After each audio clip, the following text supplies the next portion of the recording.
Again, this is Tina Diamond from OSEP, and we'll be talking today about the GPRA data collection process for deafblind projects. I wanted to welcome everybody to today's session, and first we'll do a roll call and find out who we have with us today. I'm going to go down the list of attendees as I see them in the attendee pod, and if you could just tell me what project you represent, that would be great. And then at the end, I'll give a chance for anybody additional, some of these just say caller and a caller number, to let us know that they're on the line. So let's see, I see Ellen Condon. Hi, I represent the Montana Deafblind Project. Great, thank you for being with us. Thank you. Emma Nelson. Hi, I represent the Vermont Deafblind Project. Thank you, Emma. Kay Humes. Hi, I represent the Washington State Deafblind Project. Thank you.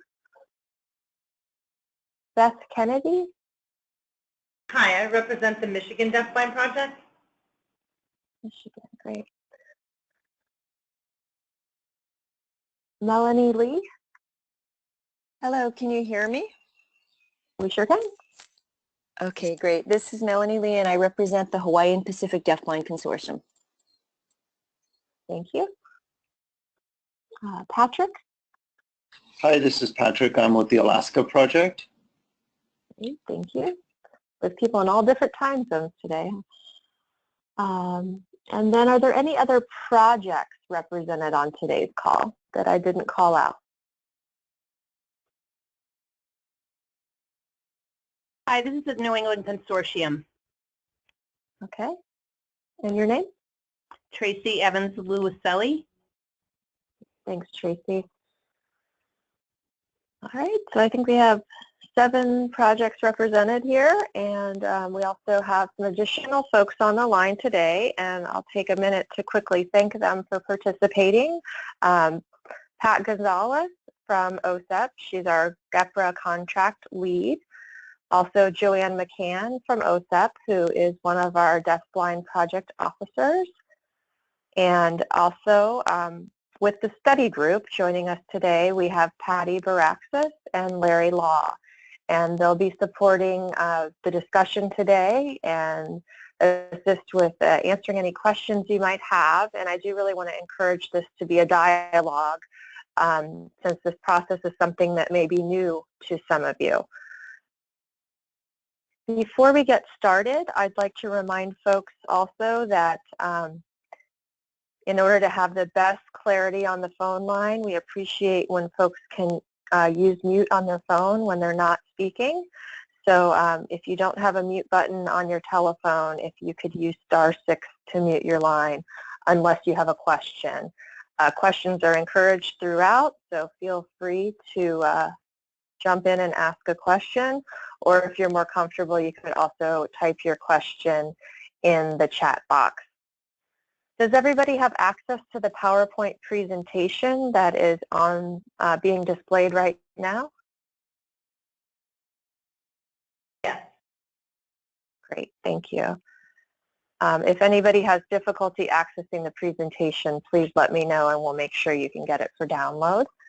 Also, we are planning to record this session. It's actually being recorded already, and so our plans are to make this session available online after the recording is completed, and we have it captioned as well for any folks who either were not able to attend today or who want to go back to it for just a refresher. So I'll pause right here and see if there's any quick questions before we get started.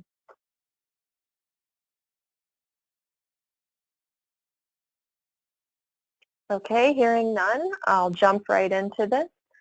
Tracy Long from Jennifer Reed from AIR is supporting us in our logistics today, and I want to thank Jennifer for that.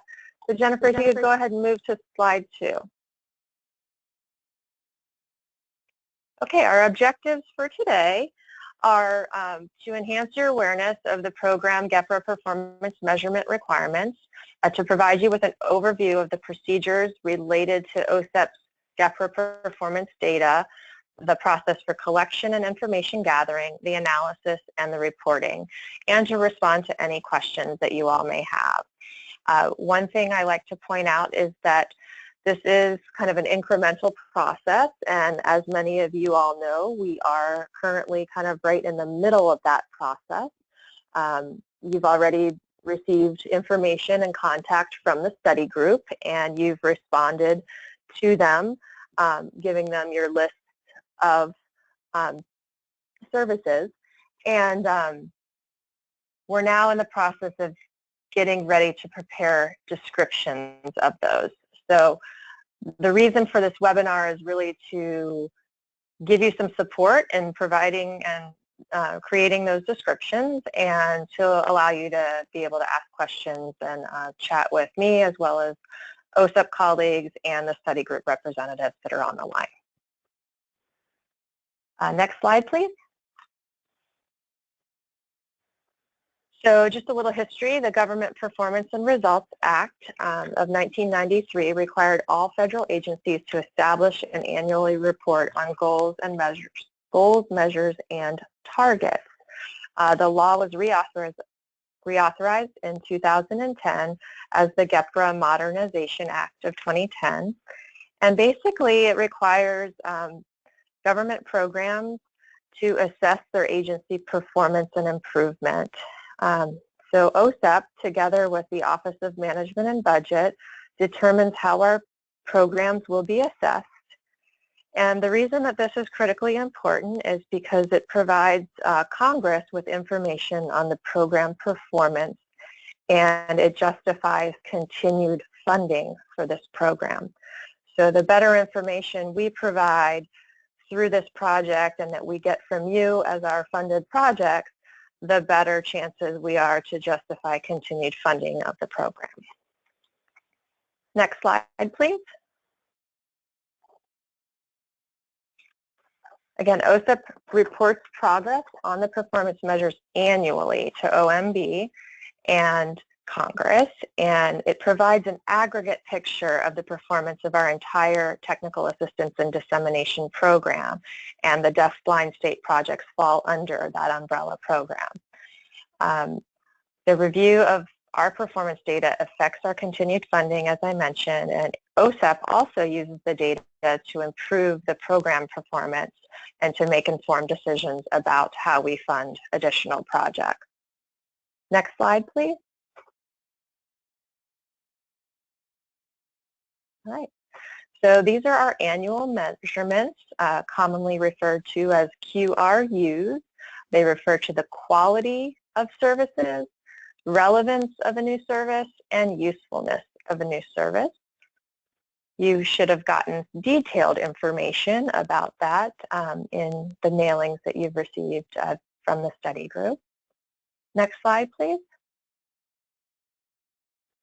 So how is the quality rated by the panel? So you all submit your descriptions, and we encourage you to create a description that really is rich in information about the quality, relevance, and usefulness. And one important point that my colleague likes to make is that consider this like a grant application where you're trying to get all of the information you possibly can into the descriptive document, because it's an external panel of raters who are going to look at this information and make a scoring based on what you provide. If you don't write it down, if you don't describe it, they won't. You may provide a service, but they can't rate you on that. So when the panel is looking at your submission and trying to determine quality, they're going to look at the substance. Does the product content or the content delivered through the service reflect evidence of conceptual soundness and quality, grounded in recent scientific evidence, legislation, policy, or accepted professional practice? And another piece they're going to look at is communication. Is the product content or the content delivered through the service presented in such a way so as to clearly be understood, as evidenced by well-organized, being free from editorial errors and appropriately formatted? Next slide, please. The panel will also be looking at relevance, and when they're considering relevance, they'll consider the need. Does the product content or the content delivered through the service attempt to solve an important problem or deal with a critical issue? Also, they'll consider whether or not it's pertinent. Does the product content or the content delivered through the service address the problem or issue recognized as important by the target audience? And they'll consider the reach. To what extent is the product content or the content delivered through your service applicable to diverse segments of the target audience? Next slide, please. How is usefulness rated? So for this measure, we're going to be looking at the percentage of our TA&D products and services deemed to be useful by the independent review panel. The panel will look at ease. Does the product content or the content delivered through the service address a problem or issue in an easily understood way with directions or guidance regarding how the content can be used to address the problem or issue? And also suitability. Does the product or service provide the target audience with information or resources that can be used again or in different ways to address the problem or issue? Next slide, please. So who's participating in this year's data collection? We have, under the TA&D program, we have our centers, and we also have deafblind projects as well as model demonstration projects. For the audience participating today, we have created a random sample of 10 deafblind projects, and it's selected from the list of projects that did not participate in the final year. So congratulations, you guys all are up to sharing the great work that you're doing. We appreciate you being part of this process, and the study group draws the random sample and notifies the project of their selection. So obviously that step has already taken place, and we're moving on to creating our rich description. Next slide. Data collection for annual measures. So we'll be asking you to provide information on new services.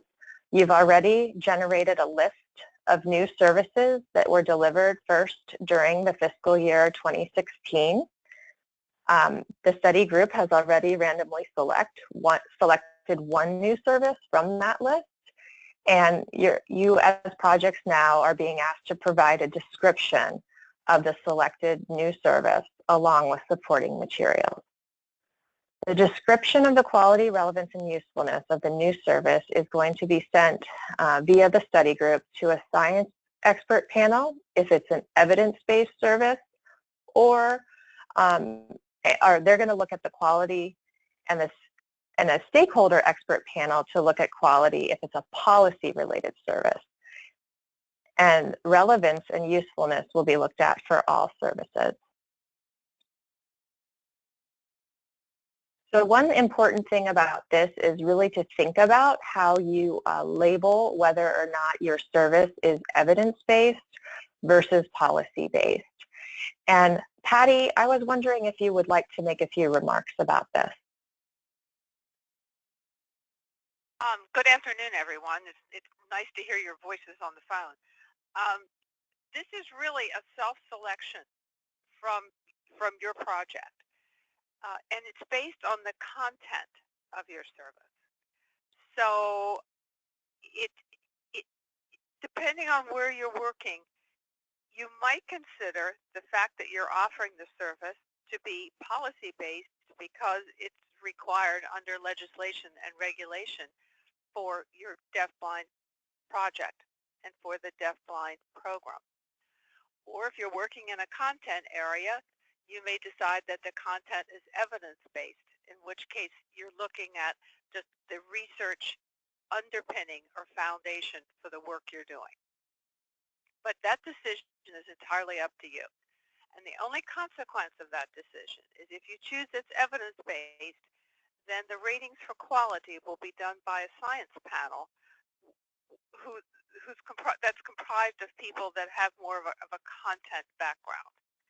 And if you choose that your new service is policy-based, then it's going to be looked at by a stakeholder panel. And that's a panel comprised of a cross-section of individuals that work in technical assistance and dissemination, including people who work with deafblind projects. Thank you, Patty. I hope that's helpful. Moving on to slide 11. Data collection for annual measures. So a service is work that provides information to a specific audience relevant to outcomes for children with disabilities. And OSEP recognizes 3 levels of technical assistance services. We look at general, universal, targeted, specific, or intensive, sustained. Next slide, please. So some examples of services that could be considered for the annual measure are conducting training, leading and convening informational meetings, responding to inquiries from a targeted population. And again, these are just examples of some services that you may provide. Next slide, please. New service description guide. So the deafblind projects develop a new service description guide for the panel review. This guide, again, as I mentioned earlier, is the primary source of information for the panelists. So we have to stress really that a complete, detailed, and clearly written guide makes for an easier panel review, and it gives them the opportunity to give you clear ratings based on the information that you've provided. It's best if it's well organized, if all the information is completed into the description without providing a lot of external links and so forth. You can consult the tips guide that was disseminated already for completing the description guide.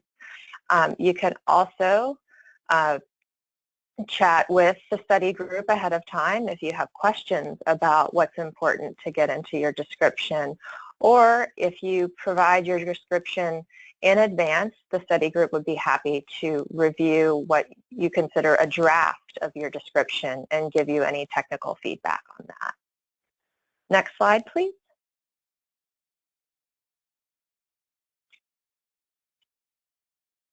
So for submission, you'll be sending an electronic copy of your completed guide and any supporting materials attached to an email message to studygroup@TA&D@AOL.com. Be sure that any URL addresses where your service supporting materials may be found is marked clearly in your submission. And we just want to remind you that the deadline is May 25th for these submissions. Next slide, please. This is where we'd love to open it up for questions, and I'll encourage any OSEP staff who have been participating in this project in the past or any comments from Patty and Larry at this time. This is Joanne McCann. The projects might want to know approximately how many pages of documentation you're looking for. Hi, That's a Joanne. good question. This is Patty. Can you hear me? Yep. Okay. All right. We don't want any of your projects to spend, days and days and days putting material together. So we have a maximum length on the description guide, which is 8 pages. Now, a good 4.5 pages of that is already there because it's a template, it's a form. So we generally, and I had this question earlier this week from another project, and I said, a good response is probably a good long paragraph. Sometimes it's 2 if you have a lot to say, but I would try to write succinctly. What it's not is a sentence. And I'm apologizing up front because I'm talking to the grantees that are on the phone right now. I talked to one of your colleagues earlier this week, and the service that was selected is an individualized service where your specialists work one-on-one with your target audience, both the deafblind child or student and their family, and they're working around creating or connecting your deafblind students to artistic resources in the community. And so, you know, we were talking about, well, is that evidence-based? Is that policy-based? And it could be reasoned either way. But we talked about that maybe requiring a good long paragraph to develop a rationale, for instance, why it's important and desirable to connect deafblind students to artistic activities and creative opportunities in their community. But there's a cap on it. Now, you know, in our material we talk about supporting material. That's not required. In an instance where, for instance, your service might have been a PowerPoint presentation, often what a project will do is, as the supporting material, they'll include a copy of the PowerPoint slideshow, or usually a URL, you know, a web link to where, you know, a panelist could go view the PowerPoint slideshow for themselves. But their supplementary materials are not required.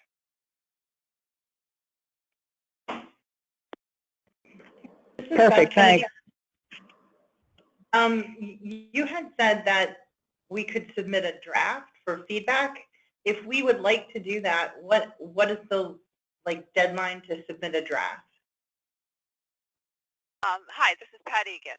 There's not a deadline for a draft. It'd be nice to give us an email so we know something's coming. But, you know, we're here, and I think we can respond pretty quickly. And I want to encourage you, as I said, I feel very badly. I can't remember the state from which your colleague called earlier this week. And, you know, we had a 15-minute telephone conversation, and we actually looked at, well, there were a couple ways to go. You could go this way or you could go that way. So we're very happy to have conversations with you if you get stuck. Or you just want somebody to talk through, well, gee, what's my approach to writing a paragraph on communication here? I would like to know of the folks that are on the phone, is there anybody that's participating in this process for the first time? Because if so, I'd encourage you to call around and find your colleagues from other deafblind projects, because it's going to be pretty easy to find somebody who's been through this process before, and that's also a good peer source of support for you. All right, this is Beth Kennedy from Michigan. It's my first time. Okay, Beth, well, we're just happy to chat with you. Put something together, even if it's got holes in it or questions, and send it to us, and we'll schedule a telephone conversation with you and see if we could be of assistance. Thank you. This is Emma Nelson from Vermont. It's also my first time. Well, you know, just let us know that, and I'm making a note. Thank you. This is Ellen Condon from Montana, and I have not participated in this before either. Well, you know, again, I've made a note, and just feel free to put something together if you want, or if you want to talk through the form. We're really happy to spend that time working with you. I think this is your chance to tell your story, and that's the way I sort of tell people to look at it. Look, you're telling a story about a new service that you've offered to your target audience in the prior fiscal year. It's probably really pretty good and really making a difference. So I'd approach it with, what do I want to tell a review panel about my service? What's the story I want to tell about our work?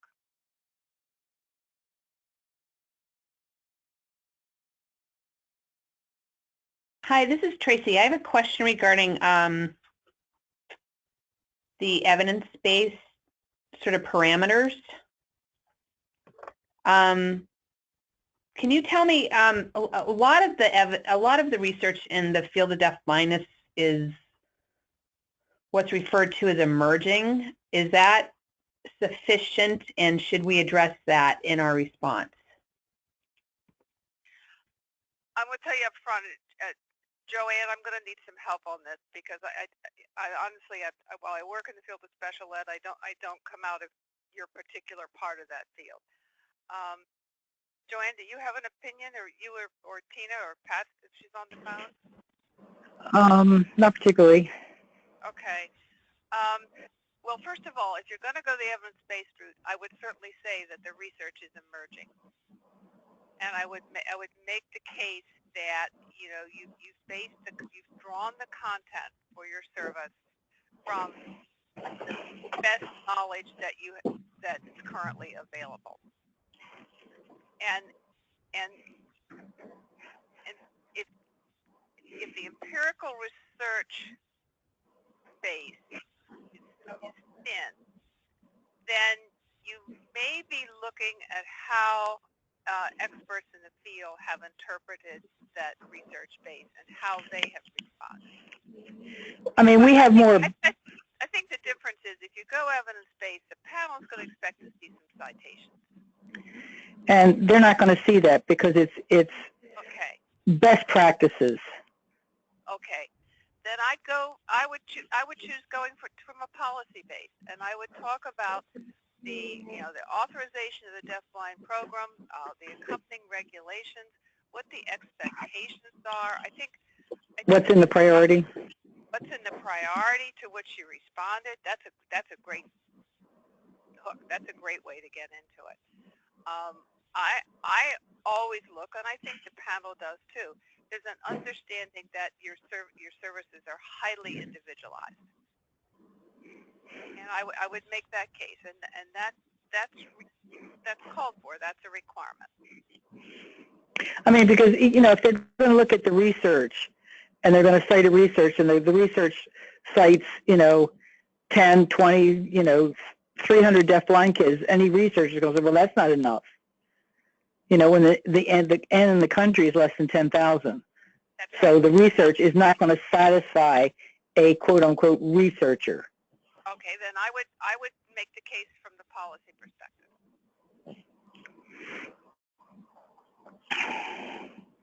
Because then Perfect. you know your description is going to be reviewed by folks that are familiar with your work. Great. I'm really glad I asked that question. Thank you. It's actually, and Joanne, thank you, because we've really struggled with that over the years. Yeah, because I've seen some of the comments that come back, and it's like, that's not much in the way of research. And, yeah, but that's all we've got. That's it. Yeah. Thanks. This is a really important discussion. Are there other folks that have questions or would like to bring a point up for discussion? This is Beth. In the material that we've already turned in, I think I did select evidence because of the nature of my new product. Is there something I need to do to switch it to policy, or would I just indicate that on my subsequent paperwork? Just indicate that when you turn in the guide. Okay, thank you.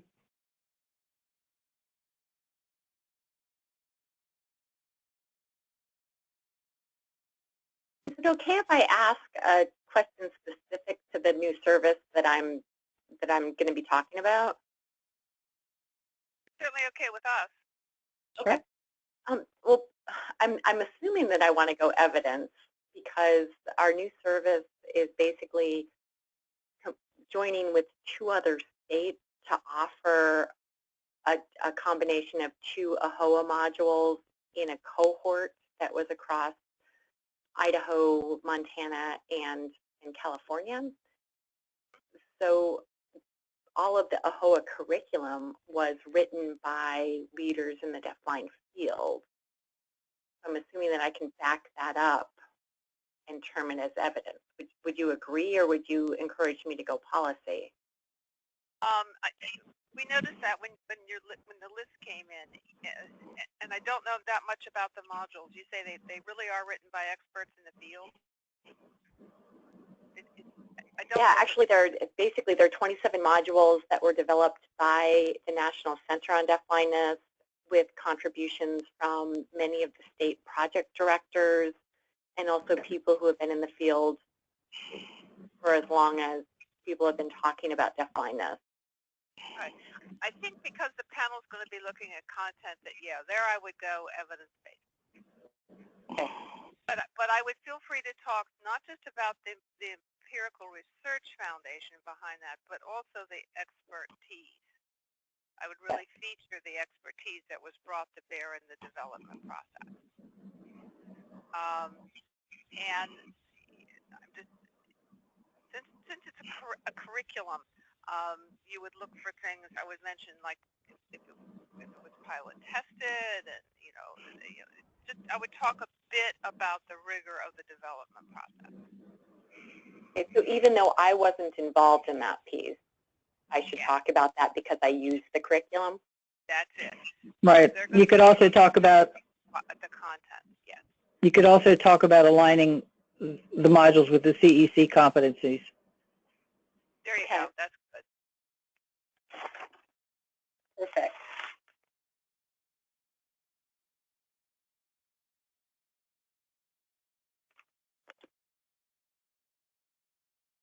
I'm sure others appreciated hearing that question. So are there other questions that people have? Hi, this is Patrick. I don't have a question, but I was just going to share the way I interpreted it. And the example that was cited showed evidence-based as being randomized trials, and then ending up a lesser standard, but still a statistical study. So some of the things that we used for our project was taken from the NCDB website, which was evidence-based practices, but it was considered emerging. But in my mind, that doesn't fit under a randomized trial or a experimental situation, and that's why I went with policy. Patrick, I really share the challenge here because you're in a field with the knowledge base is still very much emerging.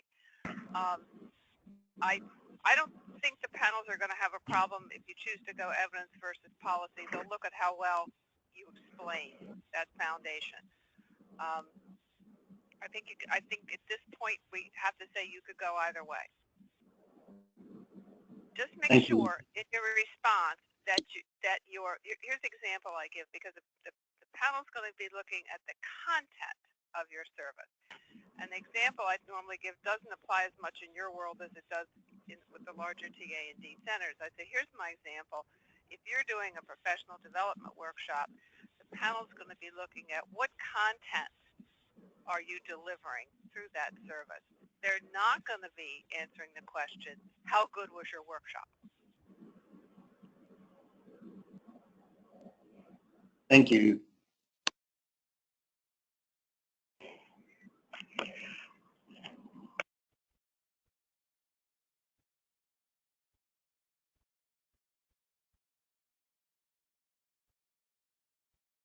Okay. Hearing no additional questions, I think we'll sign off a little bit early for today. Again, if you have follow-up questions, feel free to connect with the study group, Patty or Larry. You have their email already. You can also feel free to contact your OSEP project officer if you have specific questions that you'd like to touch base with them about your response. Or feel free to contact me, Tina Diamond, the OSEP lead for the TA&D program, and I'm just at tina.diamond@ed.gov. Thank you all for your participation today, and again, a special thank you to Patty and Larry, and Joanne, again, thank you for your participation today. We really appreciate having a good discussion around this GPRA process and know that it's such an important piece of justifying the funding that we get through the program. I hope everybody has a wonderful afternoon. Thank you. Thanks, Tina. Thank you. Thank you.